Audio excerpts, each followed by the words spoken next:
Hey guys, it's Selwen here. To continue our guides here on the rogue, let's talk about Outlaw. Outlaw is that rogue spec that, thanks to your Roll the Bones ability, makes it the most RNG reliant spec, or rather, the casino machine, granting various bonus that can change and influence your gameplay, something that for sure we'll talk later on. One thing though that Outlaw offers that other specs don't is amazing cleave damage and in turn AoE when mobs are nice and close together, making it a very strong spec for content like Mythic Plus. On top, as it's the case on all rogue specs, your survivability, defensives are just amazing, having a tool to deal with any sort of damage coming your way. So before going through gameplay, let's talk about talents. Talents here on Outlaw can actually offer a large degree of choices with minimal DPS differences. So on the first tier, Quick Draw is currently and technically the best choice, causing your pistol shot procs to deal 50% more damage and granting 1 extra combo point. Easy and reliable with a slight change to gameplay. As for Weapon Master, it's equally good,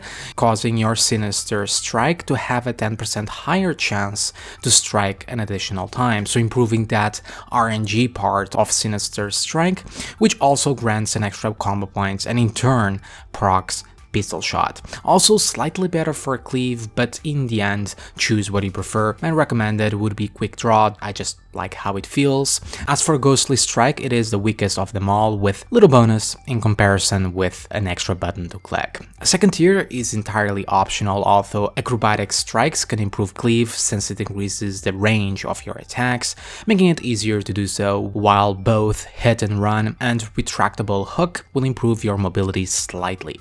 And on the next tier, Vigor tends to be the best, especially for newcomers, increasing energy and its regeneration, making your overall rotation smoother. But that said, a deeper stratagem does come close if you prefer for an extra combo point 6 up from 5 and 5% more damage on finishers. As for Mark for Death, has a niche for AoE, especially when it comes to Mythic Plus, an ability that grants 5 points while leaving a debuff that lasts for 1 minute. If the target dies during that duration, the cooldown gets refreshed. So when it comes to trash, this can be rather powerful on mobs that die quick. But Vigor, an even deeper stratagem, will be great also in those situations, so choose what you prefer.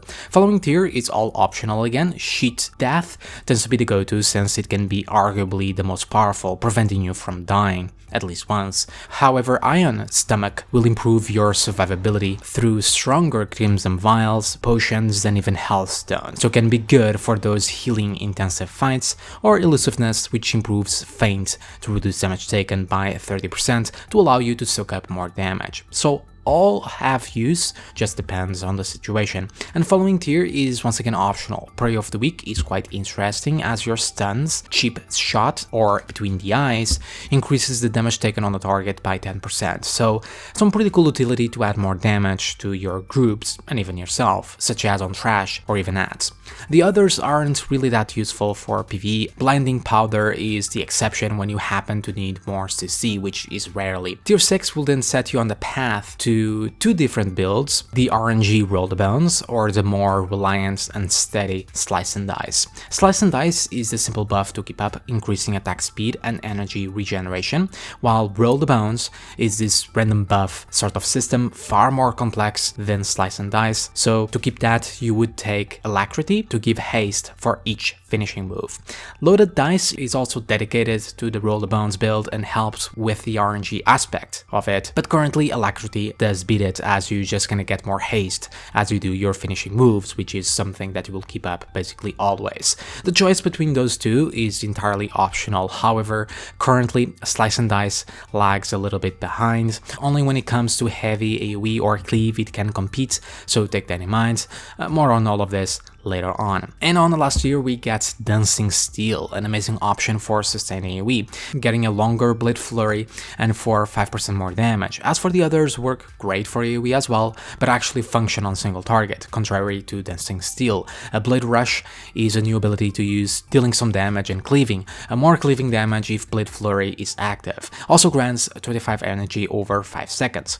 As for Killing Spree, it functions the same way with Blade Flurry, but it has a much much longer cooldown but also deals more burst damage. So choose what you prefer, they are equal, but take in mind killing spree bursting potential. With all of that covered, let's talk about your abilities. First, covering a basic rotation, the general idea with Outlaw is gonna come down to two things: combo management and management of those roll the bones buff. I'll talk about slice and dice afterwards. So the goal with Outlaw is about building combo points in order to use your finishers, like run through. To aid in this endeavor, you will have your roll the bones, which also consumes said combo points. Now, main ability to build combo points is Sinister Strike. Costs energy, as most of your abilities. Energy in Outlaw is rather abundant, and its regeneration varies greatly depending on buffs and CDs, so management of it is also something to take in mind. Sinister Strike builds 1 point out of 5, but also has an RNG component to strike an additional time, granting an extra combo point.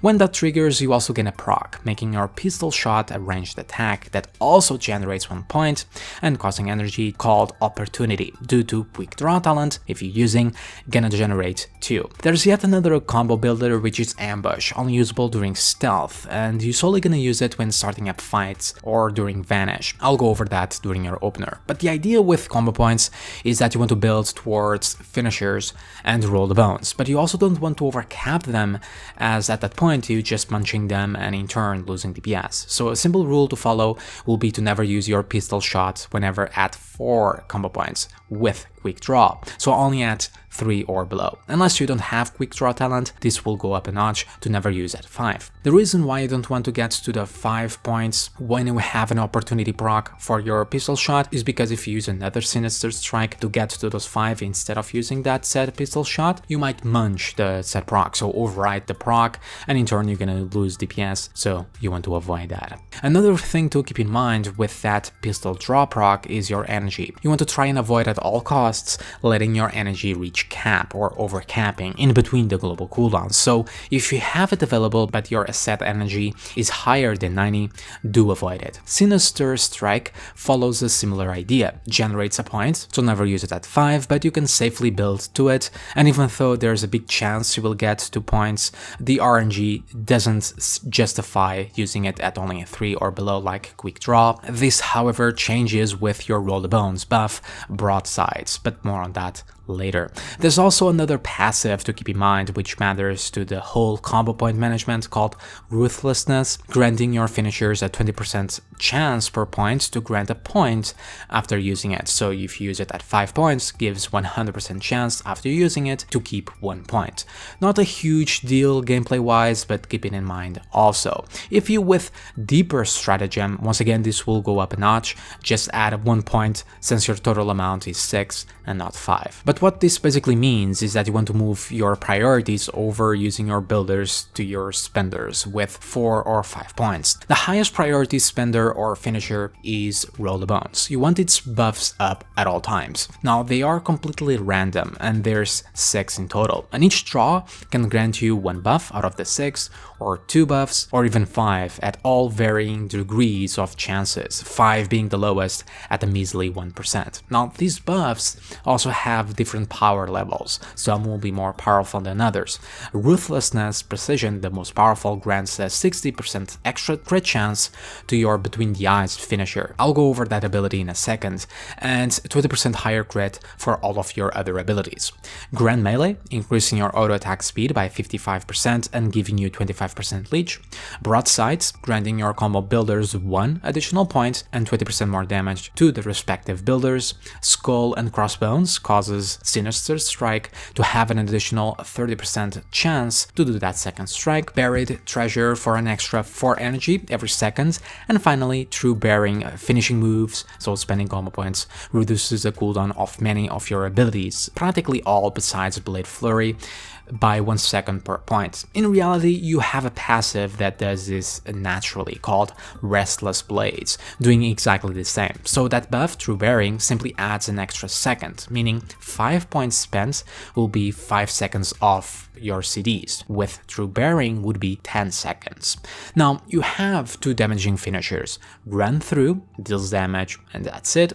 Your main way to spend the set points, and Between the Eyes, a little trickier because deals damage like it, and stuns, but the damage is far lower than run through. But if it crits, its damage is quadrupled, and you remember that Ruthlessness Precision gives you a 60% chance to its crits. Not only that, 2 out of your most powerful traits, together with Ruthlessness Precision buff, will heavily demand you to use Between the Eyes. That shot increasing your next pistol shot damage after using Between the Eyes, and Ace Up Your Sleeve grants more damage to Between the Eyes itself, and a very small chance for it to grant 4 points after using it, plus 1 more from the Ruthlessness passive, allowing you to go for 2 finishers back to back essentially. What this will mean is that if you with those traits and Ruthlessness Precision, you're gonna prioritize Between the Eyes at 5 or 4 combo points on cooldown over run-throughs, but do keep in mind that when you do use those same run-throughs, Between the Eyes cooldown gets lowered due to Restless Blades and True Bearing. As for those traits, gameplay-wise, not much to it. That shot, remember to consume it before using a next Between the Eyes,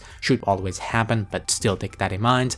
But for Ace Up Your Sleeve, do keep in mind those extra points like I said before. But that's essentially your finishers. Use of them is rather simple, using it at 5 combo points when building with Sinister Strikes, sometimes at 4 due to having Quick Draw up, and the broadsides, which we're gonna talk about now. So going back to Roll the Bones, which buff takes priority to keep up over those same finishers? What buffs do you want to prioritize? Should you re-roll them? How does all of that work? Well, like those other finishers, like I said, do use it at 4 or 5 points for a pretty good uptime.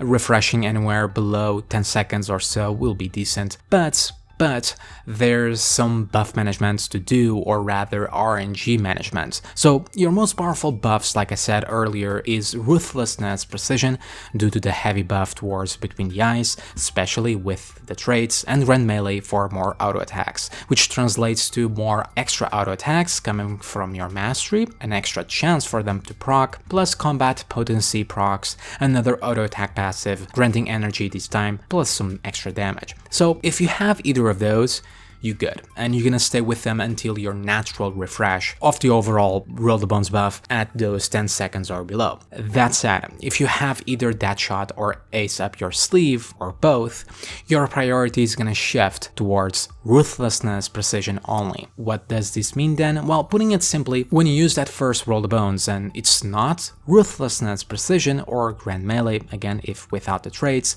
you're just gonna re-roll your Roll the Bones until you get it, or you get 2 other random buffs. Because remember, you can either get 1 random buff or 2 at a lower chance. So what you're gonna do is, again, you use those Roll the Bones and keep using them until you get Ruthlessness Precision or 2 other random buffs. If that's the case, you keep them for as long as possible, especially Ruthlessness Precision before rolling the bones again.